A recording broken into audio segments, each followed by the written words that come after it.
Buongiorno a tutti voi da Olbia. Vogliamo chiudere in bellezza questo 2024 e speriamo che sia così. Oggi avrei dovuto utilizzare un altro abbigliamento molto più adatto a questa località, ma non di Deniagana, zero voglia. Lo volete vedere? Dove vi trovo? Allora io, Beniga di Gontu.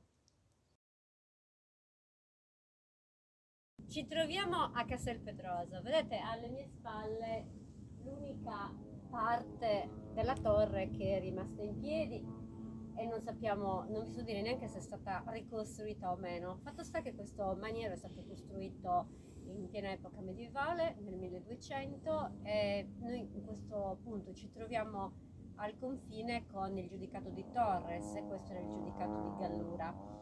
È rimasto veramente ben poco e sarebbe stato bello, come vi dicevo all'inizio del video, essere venuti qui e aver passeggiato attraverso queste pietre con l'abito medievale. Avrebbe dato sicuramente un altro effetto, ma oggi non ne avevo voglia. È molto particolare rispetto a altri castelli che abbiamo visitato perché si vede proprio la roccia sulla quale è stato costruito il maniero. Infatti il nome deriva probabilmente da questo.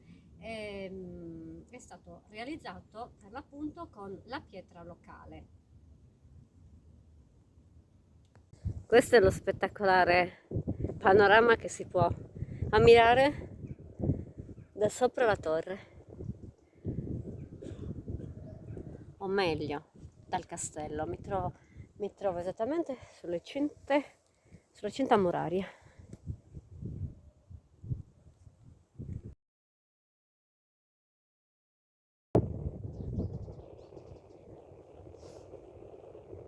Questo castello si trova a pochi chilometri dalla città di Olbia e si trova esattamente su una collinetta, e quindi come questi castelli per l'appunto venivano costruiti nelle alture per avere meglio sotto controllo tutto il territorio circostante, e la vallata che si può ammirare è vastissima, è tutto molto bello. Ci troviamo oggi è il 30 di dicembre e la campagna è verdeggiante, particolarmente piacevole vederla così.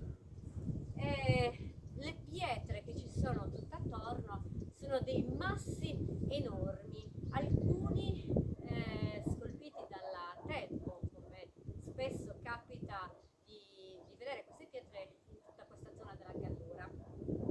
Questo ponticello è forse la parte più suggestiva.